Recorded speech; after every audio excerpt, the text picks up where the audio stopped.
Greetings, brothers and sisters from the Botswana Church of Christ. Hope you're doing well. So in this video, we're going to talk about Act 1, creation. In Genesis 1, verse 1, the Bible reads, "In the beginning, God created the heavens and the earth."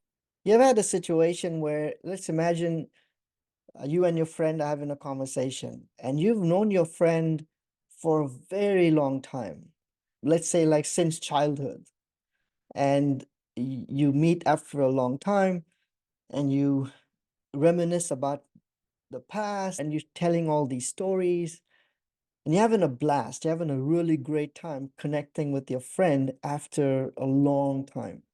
But imagine someone else walks in to your conversation with your friend, and they don't have the historical context. So they just show up and say, "Hey, what are you guys talking about?" And of course, they're going to be so lost in the conversation, right? Because you and your friend have a rich history that you can use code words and stories and names of people that you would know mutually. But someone who doesn't have that, they don't have a clue what you're talking about.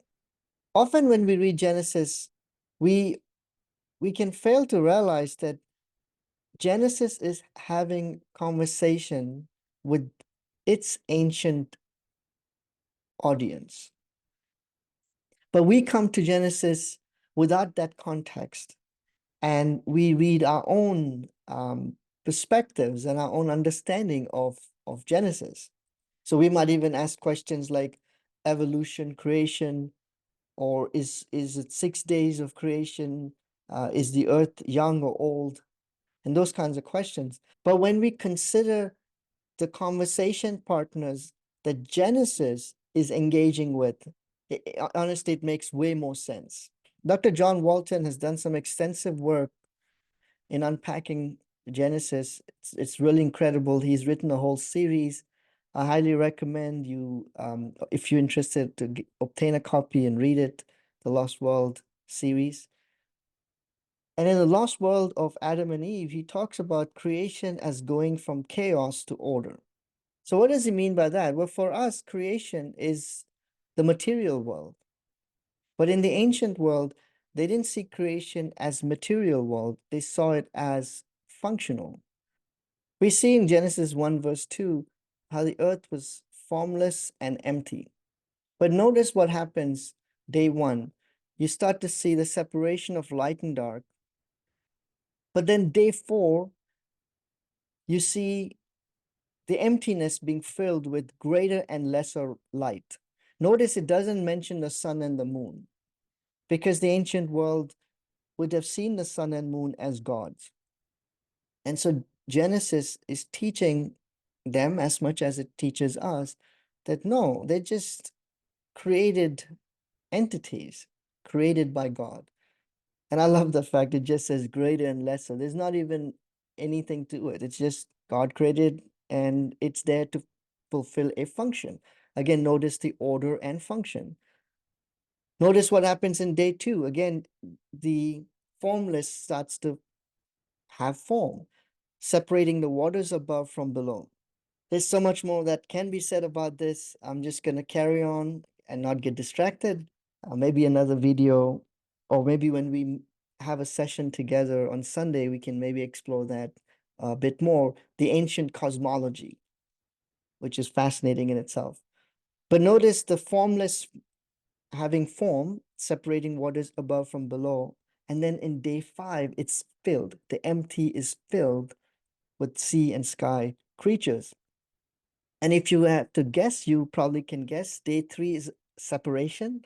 So a form is taking place, separating land and water. And you probably guessed it. Day 6 would include the emptiness being filled with land creatures and humans. And then, of course, day 7 is rest. And what does that mean? Did God get tired of creating and he had to take a break? Far from it. Notice what Psalm 132, verse 14 says. It says, "And this is my resting place forever and ever. Here I will sit enthroned, for I have desired it."